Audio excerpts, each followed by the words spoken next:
Hey, so I thought it'd be fun to do a little video about movies that I consider to be perfect, to be 10 out of 10. I recently did a video about rock album, rock albums that I consider to be solid albums. So I just doing a list of wrote down really quickly a list of films that I think are 10 out of 10s as well. And there's not going to be any surprises here. Most of these movies are pretty much beloved by most people, or at least by the target audience.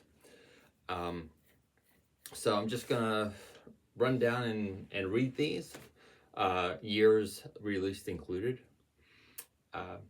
And then I'll say a few words about them. So here we go. Starting off with Jaws, 1975. Raiders of the Lost Ark, 1981. Predator, 1984. The Northman, 2022.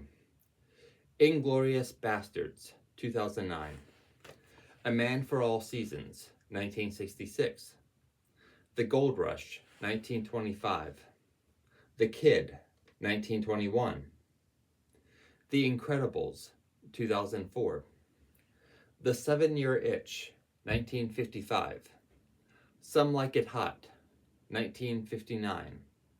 Star Wars, 1977, as opposed to 79, 19, as opposed to 97, 04, and 11. Gremlins, 1984. Gremlins 2, 1990. Evil Dead 2, 1987. Dead Alive, aka Brain Dead, 1992. The Monster Squad, 1987. Arsenic and Old Lace, 1944. The Witch, 2015. And finishing, no, wait a minute. There's one more I got to put in there. Halloween, 1978. And then finishing it off with The Rocky Horror Picture Show, 1975. Now with Rocky Horror, that's a movie that you either love it or you despise it. And I've watched it so many times that I literally cannot see any flaws in it. It's so perfectly what it is that it definitely falls in the category of perfect, for what it is. You enjoy it or you don't enjoy it. But if you enjoy it, then you love every little part of it, every little piece of it. Then with, Jaws, obviously, I've never met anyone who doesn't like Jaws. It's a wonderful piece of suspense-based horror, very similar to Halloween in its structure, but it's different in that Jaws is really about three men who don't like each other, who have to work together to get rid of a problem. Whereas Halloween is, of course, about these babysitters, these girls, who are facing Michael Myers, which is a masterpiece of suspense-based slasher film. It birthed the slasher genre, and unlike a lot of slasher films, it's not gory. It's got like a tablespoon of blood in there, and that's it. It's mainly about building that tension, and it's great. It still holds up. John Carpenter, very talented film director, and that's still his masterpiece. As simple as it is. Raiders of the Lost Ark, perfectly paced action flick with, of course, fantastic music from the always dependable John Williams. Predator, perfect action flick. I remember the last time I watched that, I was like, there's nothing bad I can say about this movie. This thing is just great. So, yeah. The Northman is a movie that I was really, it just kind of blew me away the first time I watched it. Robert Eggers is my favorite contemporary filmmaker, and obviously The Witch is further down the list, is also on the list, but it's a amazing film. Uh,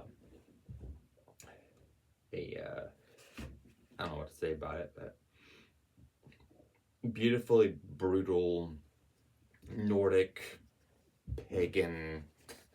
It's basically a pagan version of the Hamlet tale, and really well done. Inglorious Bastards, another movie that really surprised me by how good it was. The first scene is 20 minutes long, and it's just two dudes talking, and it's absolutely spellbinding. It is absolutely, yeah, it's a great scene, and then it just keeps going and going. It's a beautifully done film, visually, script wise, everything. And of course, the alternate history ending to it is quite satisfying. Next, A Man for All Seasons. I grew up watching this movie, and yeah, I I got nothing bad to say about it. The script, written by the original playwright who wrote the play, is just flawless. The performances are flawless. Everything about this thing is flawless. It's a great movie. The Gold Rush is, again, a movie I grew up with, watching all my life, and it's another movie that who could possibly not like this movie? It's both hilarious and heartfelt, and it's wonderful. The Kid, also by Charlie Chaplin, is such a it gets you right in the heart, man. If you haven't seen The Kid, Charlie Chaplin's masterpiece from 1921, definitely check it out. It's an emotional tour de force. The Incredibles, my favorite animated film, from Brad Bird, when Pixar movies were still event films. Great family movie. It's not just a great family movie in the sense that the whole family can enjoy it. It's a great family movie in the sense that it's about a family. It's about the Parrs, about the Mr. Incredible, Mrs. Incredible, their children, Violet and Dash, and of course, Bam Bam. Who names their kid Bam Bam? Just all the time. Just suddenly they came to my head. But it's such a well done movie, with, of course, one of the greatest lines in all cinema. Honey, where's my super suit? And then, of course, where's my suit, woman? We are talking about the greater good. Greater good? I am your wife. I am the greatest good you were ever going to get. Just the whole movie is just great film. The 7-Year Itch and Something Like It Hot, Billy Wilder's perfect comedies.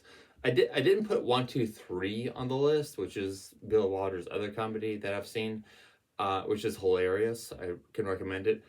I didn't put it on the list because I don't think it's perfect, but it's still really good. But 7-Year Itch is one of my go-to feel-good movies.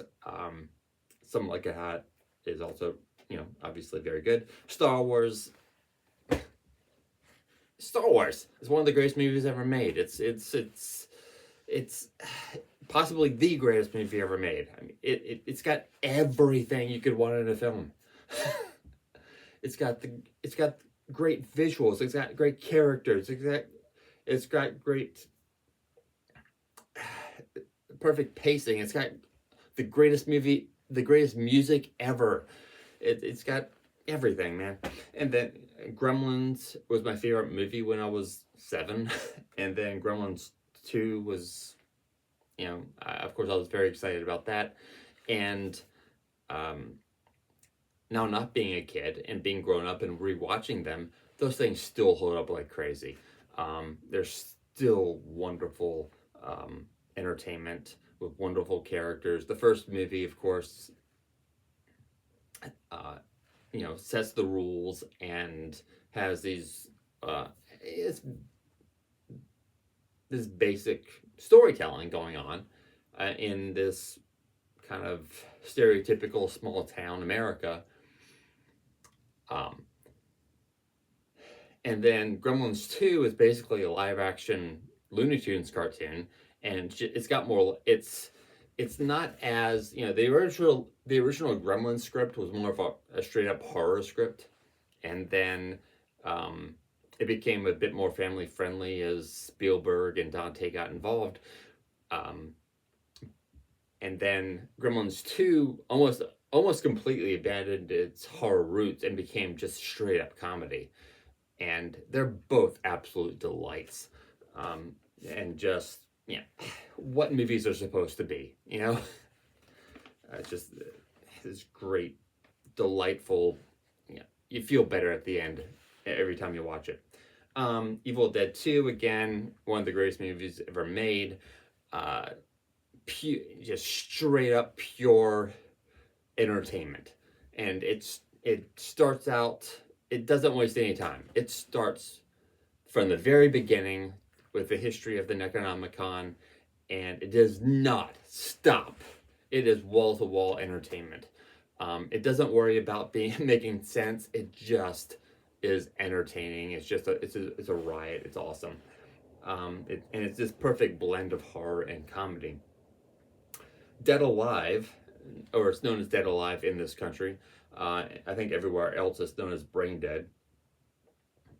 From Peter Jackson's masterpiece, outside of the Lord of the Rings trilogy.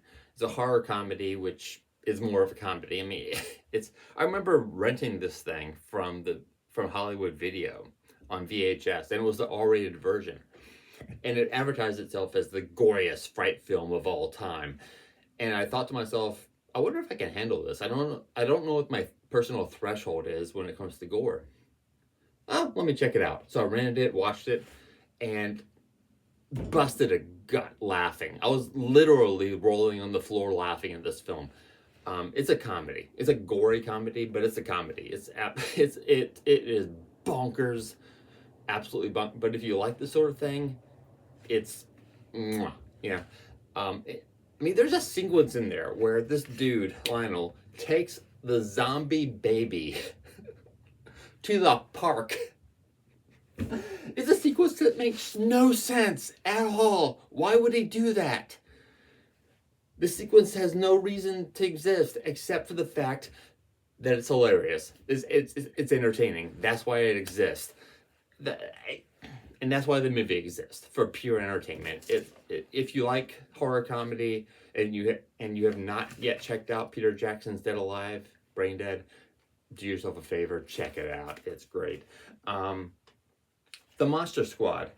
I just recently rewatched this back in October, and again, I enjoyed the heck out of it thoroughly from beginning to end. Great monster movie with Frankenstein's monster, Dracula, the creature from the Black Lagoon, sort of, and a Wolfman, the greatest Wolfman in all of cinema. And of course the kids, and it's again pure entertainment. A great monster movie, a great movie for people who like monster movies, who like movies that have kids in them, kids that aren't actually annoying. Some movies with kids are annoying, but these are cool kids. A really good script, well directed, great visuals. The monsters look great. The monsters look really, really good. And the whole thing is just good stuff. Next, Arsenic and Old Lace with Cary Grant and the wonderful Josephine Hall. Hilarious film. I mean, it's just one of the greatest film comedies of all time. Of course, based on the successful play with Boris Karloff. It also has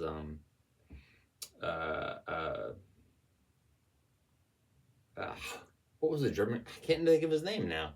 The German guy. He was an M in other films. Very famous. Anyway, if you haven't seen Arsene Old Lace, funny, good film. The Witch.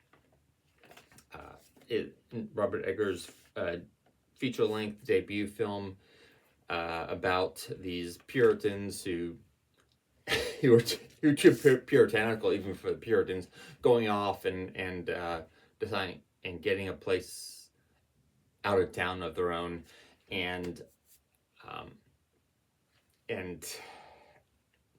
becoming prey to an actual witch, to their own religious paranoia, and to the problems that come from isolation. And it's a masterpiece. It really is good. When you have that Thomason, played by Anya Taylor-Joy, going through what she goes through, and there's this great kind of climactic scene between her and her father, where he thinks that she's a witch, that she somehow made a pact with the devil, and he wants her to just confess to him that she's done that, and he's like, speak the truth to me, and she speaks the truth to him about him. She tells him all about him and his failures as a husband, as a father, and he didn't want to hear that. It's a great scene. And then of course the end, where everything the father was for and has failed the family, and now it's just her, and I think partially out of just desperation and partially out of a screw you to the way she was raised, she actually speaks to Black Phillip, and starts and wants to speak to the devil and start to make a pact. And you have that wonderful line, was thou like to live deliciously? And it's chilling and really good. I already talked about the Rocky Horror Picture Show. If you like it, you'll love it, right?